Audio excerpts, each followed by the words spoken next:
అసలు కృష్ణలీలలో అద్భుతం ఏంటంటే పుట్టిన పిల్లాడికి నీళ్లు పోసి వాళ్ళు తీసుకెళ్లి 11వ రోజున ఉయ్యాల్లో వేశారు. ఉయ్యాల్లో వేసి పడుకోబెడదామని ఉయ్యాలా ఊపుతున్నారు. ఏదో ఎవరికి వచ్చిన పాట వాళ్ళు పాడుతున్నారు. ఈ తల్లి ఎవరు ఏదో పాట పాడుతుంది. ఎంతమంది గోపకాంతలు వచ్చి పాట పాడిన నిద్రపోడే. అందున ఉయ్యాలా ఊపి పడుకోబెట్టేటప్పుడు పిల్లాడు పడుకోవట్లేదంటే పిల్లాడు కనపడుతూ ఉండగా కాకుండా ఇలా ఉయ్యాలా దగ్గరికి చేసి పట్టుకుని ఇలా ఇలా ఇలా ఇలా ఇలా అని పాట పాడి పడుకుని ఉంటాడు. అందుకని పాపం ఎంతో ఇదిగా ఇలా విప్పి చూస్తే గుడ్లు 2 ఇలా పెట్టుకు చూస్తున్నాడు. ఏమిటమ్మా పిల్లాడు ఎంతకీ పడుకోడు, ఇదేం పిల్లాడే అని చెప్పి ఆ భుజం మీద వేసుకుని పాట పాడి ఎంతో తిప్పి తిప్పి తిప్పి తిప్పి ఇలా చూడటం కుదరదు కదూ.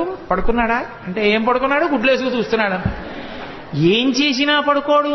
ఇదెక్కడ పిల్లాడని ఆఖరికి యశోదాదేవి వచ్చి తల్లికి ఆఖరికి పెద్ద బ్రహ్మాస్త్రం ఏంటంటే బోర్లా పడుకోబెట్టేసి వీపు మీద ఇలా ఇలా ఇలా ఇలా కొట్టేస్తుంది.